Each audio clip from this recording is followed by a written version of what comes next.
Why does this clock have to be annoying? Oh, I'll fix it later. Anyways.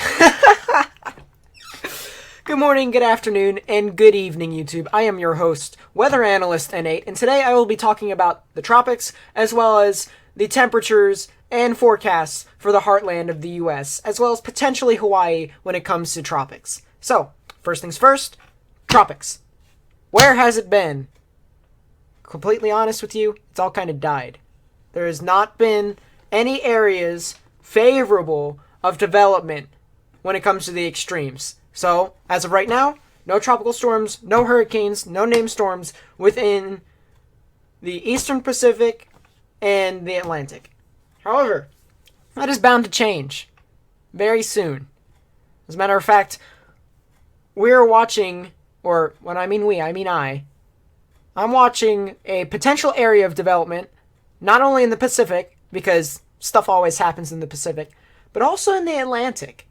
So, stay tuned for that in the Atlantic. However, right now, you can see it. Nothing is expected to develop within the next 48 hours. As a matter of fact, if we take a look at the 5-day, it says no tropical cyclones are expected during the next 5 days. However, in the Pacific, especially the Eastern Pacific, there's two areas of disturbances that we need to look out for. Number one, this one closer to Mexico. This storm right here has a 30% chance of development over the next 5 days. This will definitely bring a bunch of rain to the southern parts and central parts of North America.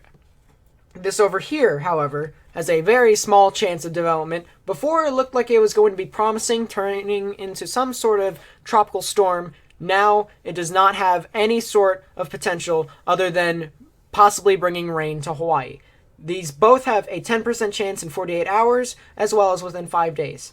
The Central Pacific has one out of the reach of Hawaii, so within this is not really much of a threat. However, it still has a 20% chance of formation over the next 5 days. Let's take a look quickly at that invest, that area that now has 10% chance, before had a very strong chance of development, with a 40% chance earlier yesterday, but now does not have quite any sort of chance. So, here is where it's at. Let's take a look at the imagery. Quickly take off the shear. Here's the cloud formations.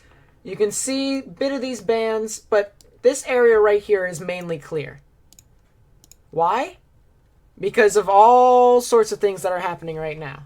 If we bring back that shear, you can see that within this area right here, this yellow, even though it's kind of neutral, it can still do good things, it can still do bad things. That shear is proving to be quite the hassle for this storm. So, what I mean by that, let's take a look at the animation. You can see how the winds, I'm going to make my pen smaller so that you can kind of see a little bit, how these winds are moving up. And that there is no spin within this storm that is helpful. It doesn't also help that right now, the temperatures out there, even though they are in the 80s, is not really helping development. There is still some dry air from the high out here.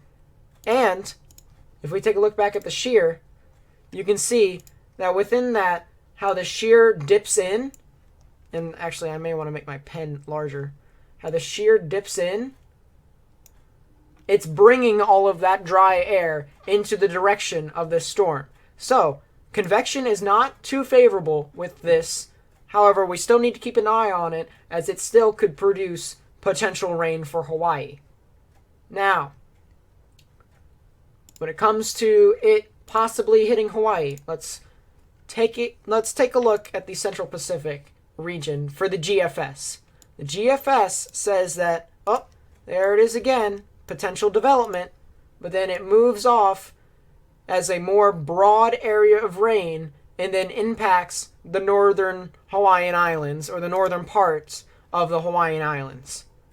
So, with that, after that, I should say, nothing really develops. It's just a bunch of passing rain showers, and then if you guys don't know this already, anything past the middle part of the model, I particularly take with a grain of salt. It's not too accurate. As a matter of fact, if the model, this right here, this area right here with it having so many thunderstorms and this little, I guess you could call a wave because right now we don't know, it has a 1% chance in formation. So, that's the reason why I kind of take it with a grain of salt. Let's take a look at the Eastern Pacific, and I'm going to ask you not to pay attention to the Atlantic because that will spoil the surprise. It's not really a surprise if I tell you to not look at it, because then it will make you want to look at it. But here's our little invest right here as it moves into the Central Pacific. But remember how there was a disturbance over here with 30% chance? Yep, you'll see that that comes along. Here it is, the area of thunderstorms that they were talking about that will bring a plethora of rain within the southern to central parts of Central America. Now, I'm not going to go any further than that because, number one, nothing really happens after that.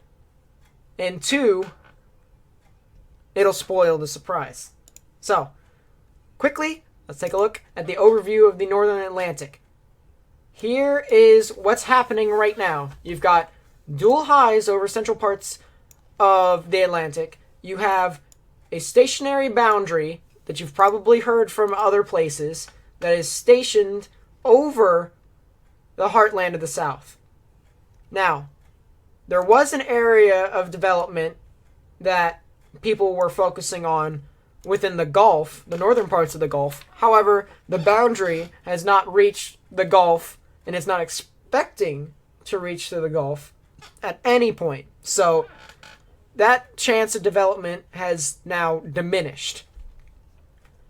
If we take a look within the areas off of Africa and off of South America, you can see nothing really develops. There's a potential wave right here, a tropical wave, and then nothing really develops except for more towards the middle of the model, which this area right here, if I remember correctly, as looking to the models yesterday, doesn't really stay alive too well. However, now towards the middle part of the model, this new model that was issued at 12Z today, on Thursday, August 15th, that the areas of development are still rather prominent. So, now, let's get to the surprise, if you haven't noticed already. The Gulf. Usually a hot topic during this part of the year, and the earlier part of the year, as we had Barry form off of a low that came down here and formed, and then it hit into the southern parts of Louisiana. Now, there is a new area of development. You cannot see it right now. However, once it gets part to Monday, mid part of Monday into Tuesday, there is an area of showers within here that you will see move into the southern parts of the Gulf. What that will do is that will move into an area of more favorable development. As you can see within the wind shear, you can see right now, here's the area of thunderstorms right now. The model predicts that wind shear will weaken as it gets closer. So here's the area of thunderstorms now. It moves in, and let's take a look at the precip now. Here's the wind shear, but around where it's at, there's little to no shear because of all the thunderstorms around. So what will happen is that it will kind of ride the coast a bit, and there you have your area of development along the coast of Mexico into southern parts of Texas. Now, as I said, once it gets past the middle part of the model, I still take it with a grain of salt. However, if we take a look at just this area in general and where it goes to, which is around that area, we can take a look at other models, all right? The GFS Legacy, the other part, of the GFS. A different, separate model, but still the same thing. You can see it too sees a chance of development, or just thunderstorms in general, scattered around parts of Central America. Once that moves off, you can see that then it starts to accumulate more, and towards Wednesday into the early stages of Thursday, here you have that area of development again. With that, you can see the wind shear, and that too is weaker within these stages. So, potential area of development in the Atlantic, we must pay attention as it's still a week out. However, on Tuesday, that is where we need to pay attention. Because if this does turn out to be an actual threat to the heartland of the U.S., especially the South, this could get ugly quick. Now, there are some models where it just doesn't say anything. You know, there was the CMC. All right, let's go to the preset. You can see how you have the accumulation of thunderstorms here, and then it pushes off, and then it doesn't do anything. Like, really, it doesn't do anything consistent. So, there are some models where they don't see it, which means that it's a half and half thing. And you can't really tell within the ECMWF because it's still quite far out. However, it is saying that there is areas that could come off of South America and head north. So, it's one of those things where we really have to pay attention when it comes to all of this. You know, we can even take a look at the NavGem on Tuesday. Right where I circled is an area of thunderstorms.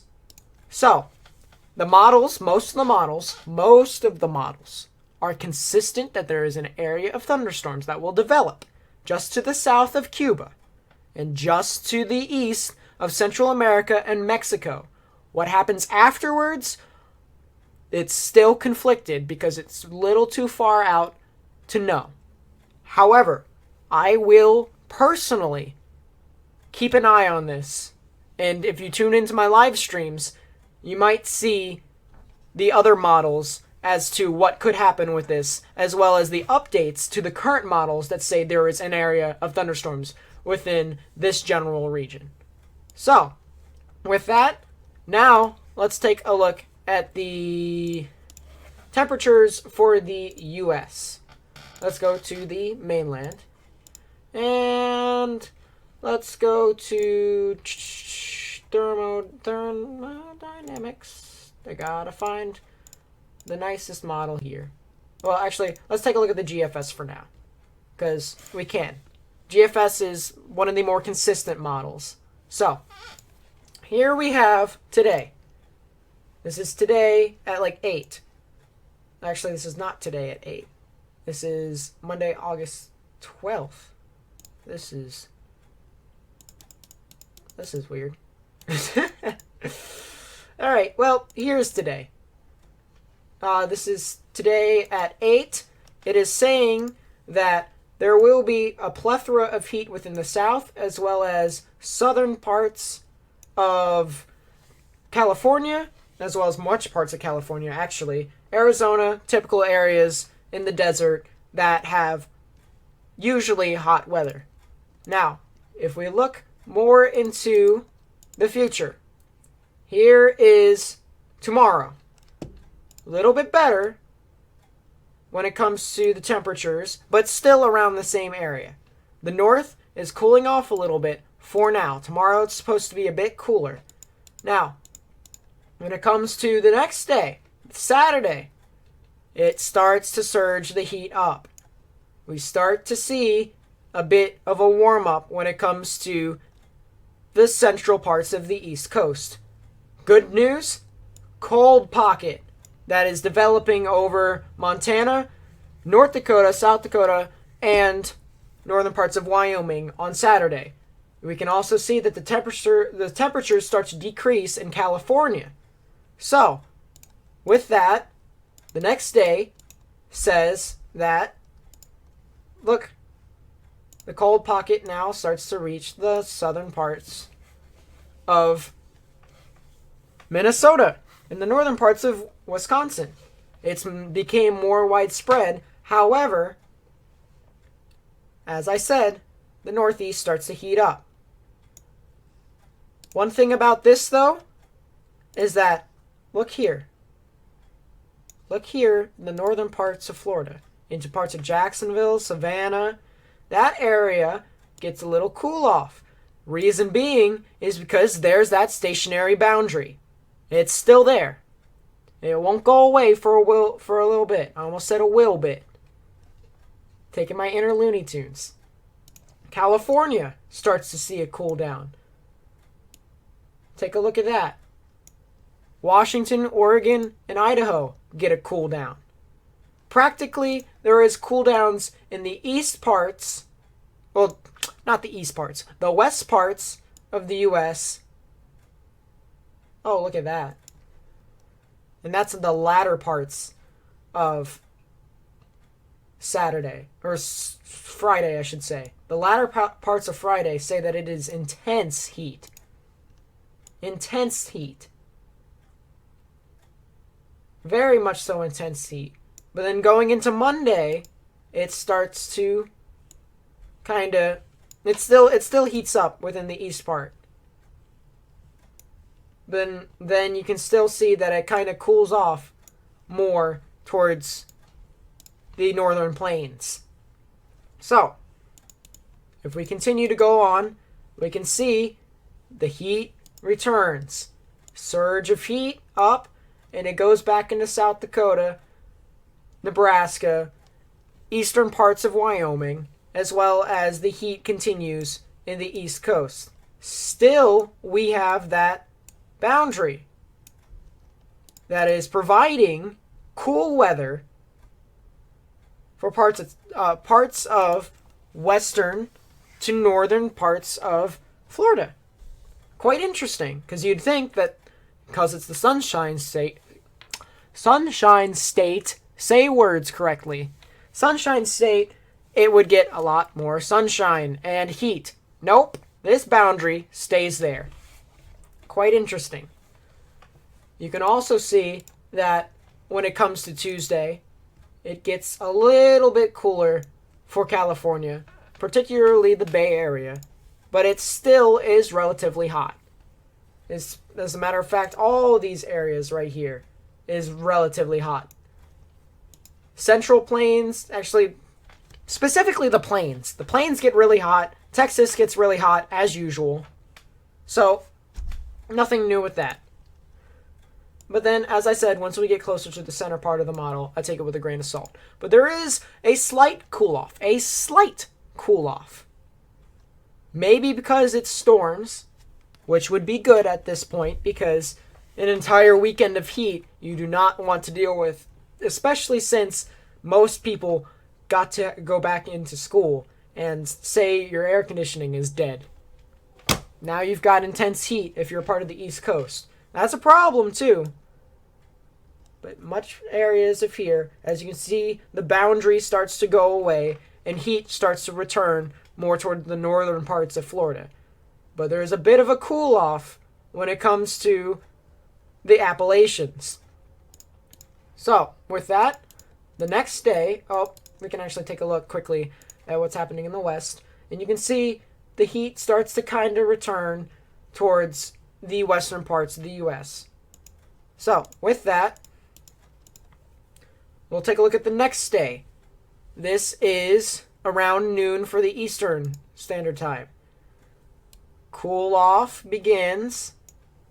The north really starts to get a cool off.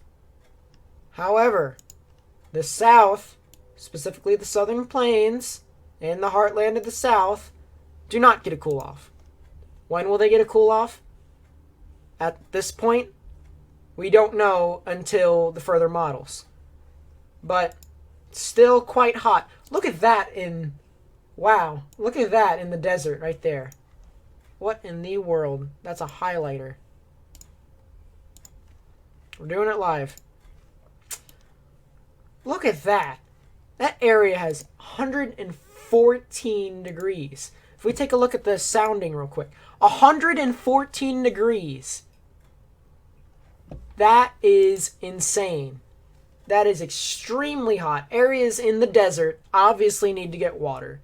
They need to keep their air conditioning on and just, as I said, drink plenty of water. Because it'll be too hot there. Way too hot. Just way too hot. Way too hot. So, with that, as it gets towards the middle part of the model, as I said, I take it with a grain of salt. So, we are going to look at the not the temperatures, just the forecast for parts of the U.S. going into this weekend. So, here is today's 12Z model for the NAM 3K. The NAM 3K, personally, is one of my favorite models. I love the NAM 3K. It tells me all sorts of stuff. You can see that within this, let's take a look at the convective outlook for today. You can see that areas in the plains, it's pretty widespread, but you have possibly severe storms throughout much of the day. Tornadoes, hail, and wind is all a threat. Unfortunately, I will not be streaming tonight, maybe until later tonight. I hope, because I am moving stuff out of my current house into my new house. That will be pretty cool, but also very, very boring. So, timing this all out, you can see we have areas of thunderstorms over central Nebraska, and it just starts to move out and dissipate. Then, a new area of thunderstorms, a line of thunderstorms over that slight risk, as we can see in South Dakota, specifically the eastern parts of South Dakota. That is not the right page. It starts to push its way across, and then we have the areas to watch where the tornado risk is at a 5% today. This happens at around 9 Eastern, 8 Central, and 7 Mountain.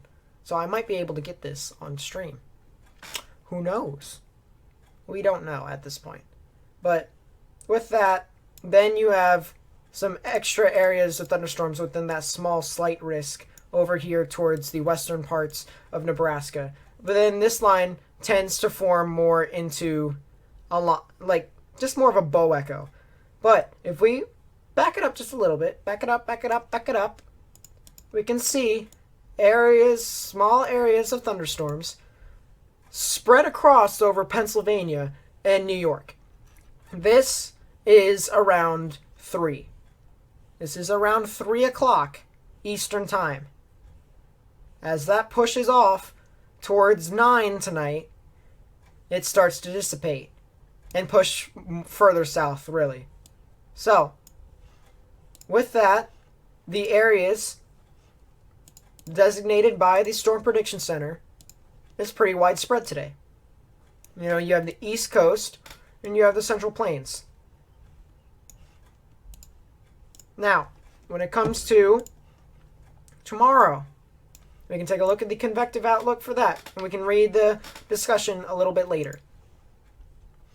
We have quite the large segment of slight risk impacting the Central Plains again, ranging from the western parts of Nebraska down into Colorado, central parts of Kansas, all the way into Missouri and even into Illinois.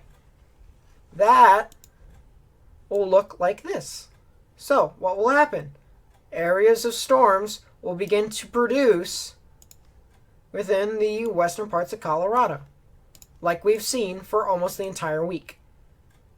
Then that will surge out as a segment, just a line segment, that will push off across Kansas into Missouri.